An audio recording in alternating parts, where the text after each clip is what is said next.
Hey guys, welcome back to the channel. Today we have a decoder review for you. This is a rather interesting review video because I'm actually reviewing a very old decoder.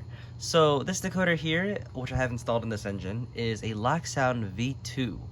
Now if you guys didn't know, currently Loksound is on their version 5, the V5 decoders, which are very standard, and they were released a while ago actually. But the V2 was made all the way back in 2001. That is really old for decoder ages. If you consider, for example, the classic Tsunami, soundtrack Tsunami 1 decoders, those were first released in 2005. So the V2 is 4 years older than the Tsunami 1. And despite that, the decoder sounds fantastic. I'll show you right here. And that's the entire point of this review. It's really quick because there's actually not that many functions per se, and I'm mostly just focusing on the sound because the drivetrain and everything like that is fantastic. It's literally just the sound I'm focusing on because everything else is fine. ESU Loksound has always had really good performance in terms of motor performance and lighting up and whatnot. So again, this is mostly just focused on the functions and sounds. So yeah. So given that it's made so long ago, I'm honestly really impressed by the sound quality. It sounds really good. These sounds are very basic, that being said, and I figured that's why I'll share with you guys today, because I don't think many people have, heard the Loksound V2 decoder, and I think after you watch this video, you might gain a better appreciation of their modern decoders and how far, decoder sound technology has become. So, without further ado, let's get started. So I have this engine set to, engine 3 right now. And interestingly enough, to start a decoder like this, you actually press function 1. That's how you start up the sounds. So on the NC controller, this is the function outputs.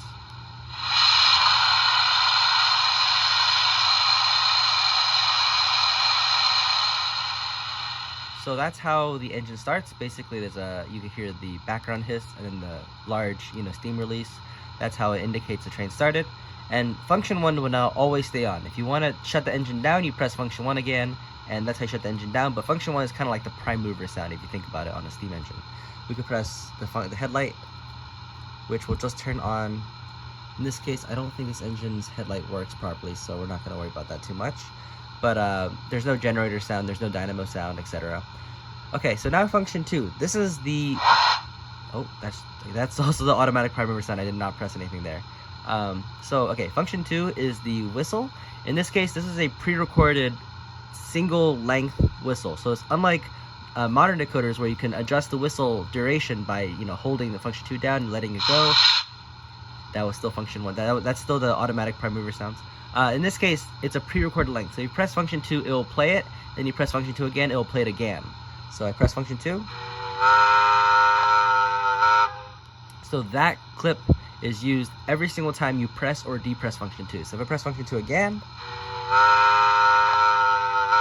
turning on function 2 plays that recording, turning off function 2 also plays that same recording. There's no short whistle, you can't control the length of the whistle, it's always going to be that same whistle. Function 3 is the bell. Now this one will continue to ring until you turn it off.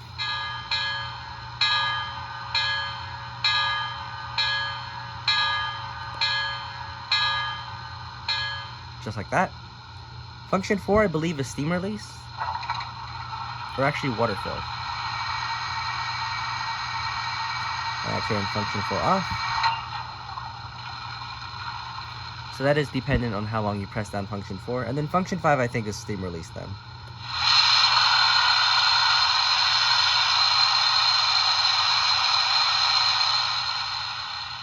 And similar to the whistle, you press it, each time you press it, it triggers the sound cycle. So if I depress it, it'll play again.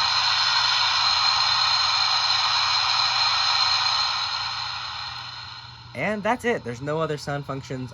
I don't think, function 8 doesn't do anything. Function 7, function 6, none of those do anything. So that's it. It's just functions 1 through 5, at least in this case.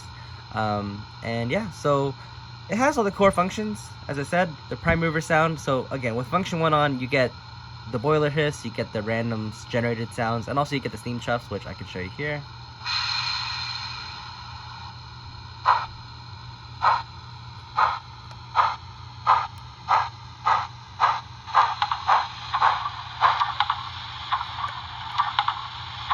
And that's also the automatic rail clanking sounds. If I go reverse.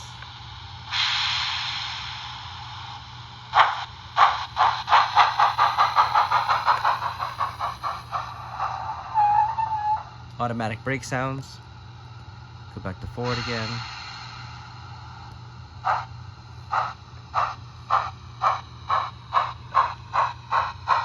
We can rapidly decrease. It'll generate brake sounds. So as I said, this decoder was revolutionary for its time. You know, the automatic random generated sounds from the prime mover, and also the brake sounds if you decelerate really quickly. Those are all very modern things at the time, and you know, the sound quality.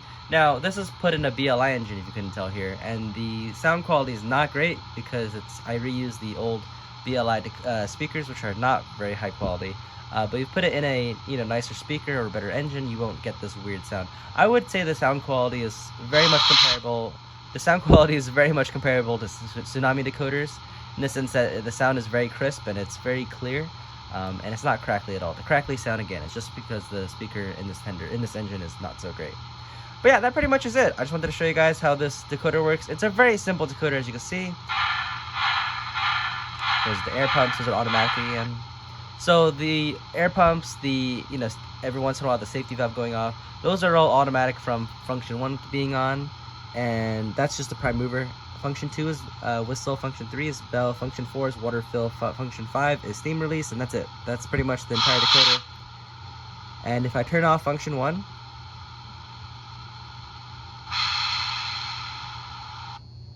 that's it. Just basically turns the sounds off and the prime mover no longer sounds. And now if I, have it go forward and back, it's just, there's no noise at all. It's just silent.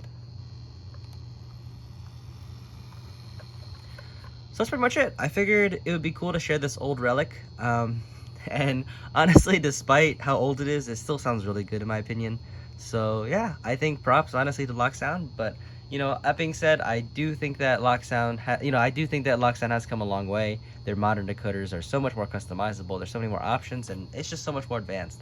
And so, while I'm glad to see the old Loksound decoders, I still enjoy the modern technologies that Loksound 5 gives us. So yeah, that's pretty much it. I just wanted to share this old relic to kind of show a glance at what 2001 DCC sound technology was like. And yeah. Anyways, I hope you guys enjoyed. I hope you guys found this video entertaining in some weird way. Just you know me, I like sharing weird stuff. So yeah, hopefully this it entertains other people as well. And yeah, I hope you guys enjoyed, and I'll see you guys next time. Bye.